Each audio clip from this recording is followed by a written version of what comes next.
the surface of your old soil, and that will help a lot with drainage and keeping those roots from staying in water, or they suffocate really easy. Also, that's really the issue, is if you plant some of these things too deep, even a quarter of an inch new dirt on top of some of these roots that's never been exposed, they can hinder their growth. It might not necessarily kill them, but if you're always wondering why that tree's kind of never grew for the first 3 years, you kind of did that, that could be a thing. The roots really have a hard time getting going when they're stressed. So you want to always leave those exposed so they can breathe and kind of keep that what they've always been doing. Now you can lightly mulch those tops of those roots, but you don't want to ever add any of the new soil. Always just right up to the sides. And kind of in this picture, it's hard to say, it's clearly mounded up a little bit higher than the soil around it. And it's okay to have it planted and have this soil go out a little bit now. And I never really suggest having like a mound where the dirt's really not out here. You want it to have some dirt beside it and kind of mound down. So that's a very important thing. There's various types of soil amendments to get in the ground when you're digging.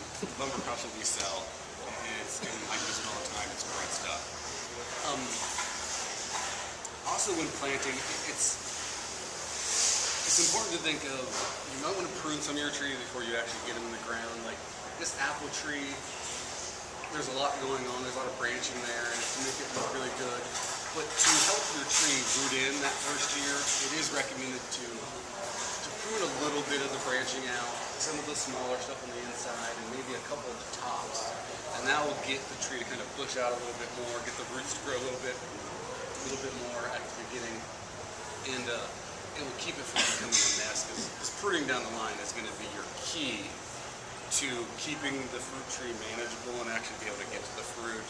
And actually getting good fruit is better in a, say, a 10 by 10 style tree than it is some that are 15, 20 feet. You just plant out there, let it grow. You think bigger is better. You're going to get a lot more apples moving out of there, fruit, but they just might not be as nice if it was a little bit smaller, compact tree. All the orchard growers keep their trees anywhere in that 10, 15, maybe up to 20 foot, but that's not as likely. And there is, let's say, I could talk for probably an hour or more probably about just pruning them and pruning the different ways to do it. I really just recommend, after you got them, kind of doing some research, and kind of, we do have some pruning handouts, but there's some techniques of how to prune out the center to get it to spread and get some light in there that I could talk a while about that. And that's something like, so you want to prune a little bit when you're planting just to encourage those roots to grow. And also remember, if some of the roots, I don't think any of these plants, let's say the roots are really entangled in there and there's a lot of root mass, it is okay to loosen the roots up, even cut them a couple times on the bottom or once down the side just to get them to stop them to grow in that circle.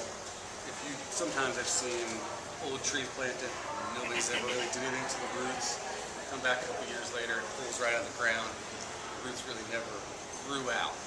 And that was either a combination of no soil amendment and some just not disturbing the roots, to where the roots know that, hey, we're not going to continue anymore. Let's go out into the soil. So with planting, I mean, if you get them planted and they're done properly, it's always good to add a little bit of mulch on there. That'll help regulate some of the soil moistures in the hot time of the year. If you're planting in the spring, I sometimes recommend not going heavy with mulch, or even maybe not putting the mulch on until it dries out, until later in the season.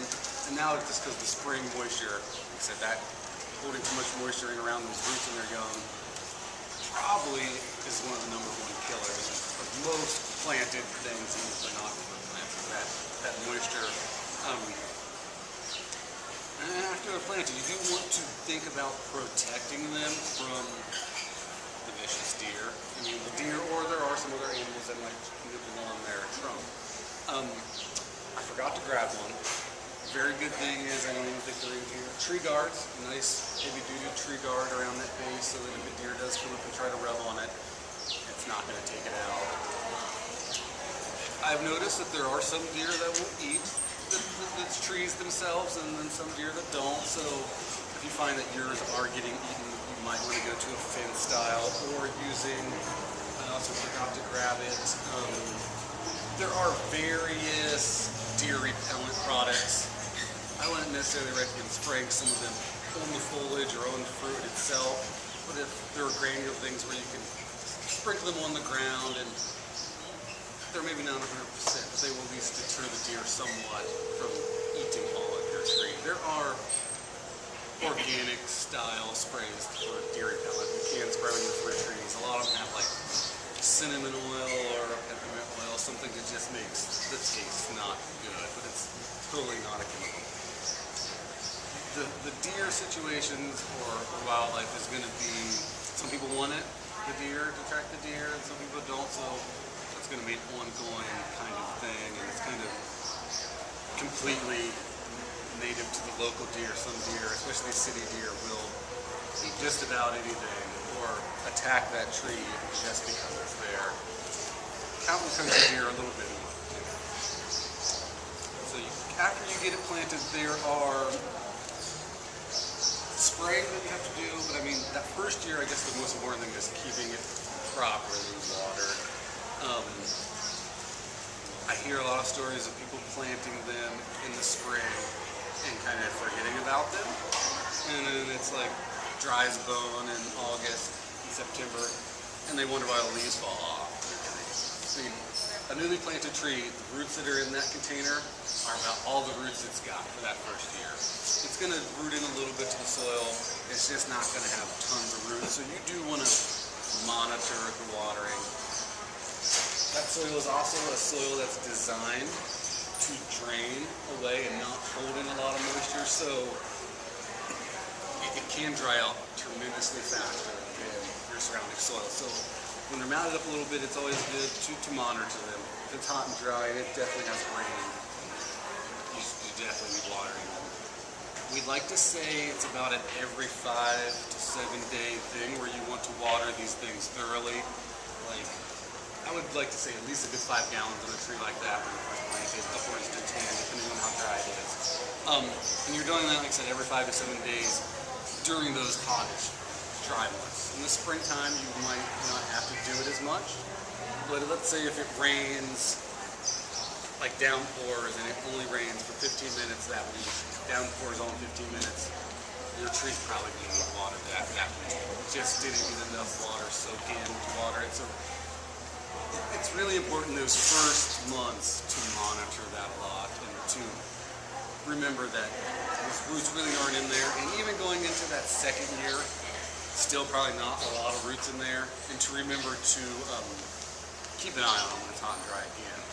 Because you get a tree, these new trees, and that second year, or even that first year, you take it home, you get fruit on it, that fruit's sucking up lots of water, and it starts falling off, you know it's probably too dry. I mean, it will sacrifice that fruit really fast to keep itself alive. So for the first few years, it also is good to, you got this tree loaded down with 10 apples per branch, go ahead and pick some of them off.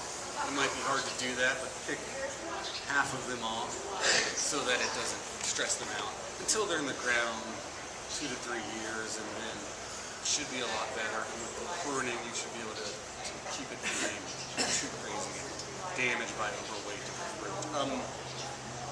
So watering is very important. Now fertilizing these fruits, we have this really nice new stuff we have this Plant Magic, and there's a couple other, this is an organic thing. This also helps with, when planting it has a lot of the good microorganisms, the mycorrhizae, the live things in soil that help roots naturally root in. I'm going to say most, to almost all fertilizers do not help roots grow, and that's kind of what you want to get going that first year. So we have, this is a good thing for roots. There's a thing that's also called root stimulator we sell. It's a B1 hormone. It also helps with root growth. It's not a fertilizer per se. So you want to kind of maybe do that the first year over fertilizing a lot. I mean, there's really no need to fertilize them the first year. Into the second year, maybe a little bit, but it's kind of after that kind of is when you need to really worry about fertilizing. Once a tree gets bigger and growing. With this stuff, this can be used to plant it and during the season. And this is maybe the way I'm going to suggest people to go with some of these fruits. I like a lot of the microorganism things in there and some of that natural process. And we'll see how it goes. It's kind of a new thing. But then after this thing's in the ground for a while and you want to do is fertilize, there are many multi-purpose fertilizers you can use, a granular style, you can just spray it on the ground. A lot of people want to go the organic route, maybe use manure type things, which is an okay practice. You just don't want to use lots and lots of it at once. I usually also recommend not using heavy manure-based compost when planting. And a lot of people might have animals around, they got this nice, good-looking manure compost, which is good in small amounts, but to get a new tree going, it doesn't need all that nitrogen, all that stuff that's in some of that stuff. So you can kind of use it with mixture with maybe your bumper crop or a mixture of things when you're emitting your soil. But I would recommend not using a total manure-based compost when planting, or using it lightly when using it as a fertilizer as you go along. Now, another big kind of topic with the fruit trees is the spraying of them, or the disease and insect control to get, say, that perfect fruit. It's going to be hard to get store-bought fruit unless you're really intensively on some of those controls and you're spraying a lot, which is good. I kind of like to go the less is better route. Most of these trees are going to be disease resistant, where and without extreme wetness or extreme weather conditions, they're not going to get many of these diseases, and never going to be an issue. But there is those times where we have certain weather conditions, climate things that make them more prevalent, and that could be a year-to-year thing, and that's when you can use a lot of the fruit tree sprays and insect and disease control together. Now, there are ones where it's just disease control. There are some that are just insect control to kind of combat just one thing instead of blanketing it with a bunch of stuff. Before diseases, your bigger products are going to probably be the insects coming along, sucking on the fruit, especially the softer fruits like the peaches and the nectarines and such. It's really hard to grow the peaches without doing a little bit of this spraying to keep them with a lot of things. But I've seen them grow, never touch with anything. You might have a few buckles here and there, you just eat around them. And that's kind of how I see it with most of those things, is you're going to live with a little bit of that because it's better to have a little bit of that than some of the chemicals, I think. There are some trees, like some of the cherries, a lot of the native stuff, probably aren't going to need to do anything to, especially the native stuff, like the pawpaw and persimmon. They're native here. They shouldn't have many of those problems. I talked kind of about animals, keeping the animals away.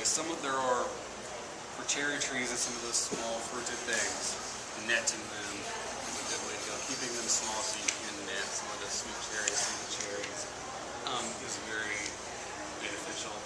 All the sour cherry type things, just let them get big, share some with the birds, and do what you can. Does anybody have any questions? Kind of my gist of this thing. Yes. I've been trying to grow fruit trees for a long time. Finally realized I got a whole yard full of black walnuts. Yes.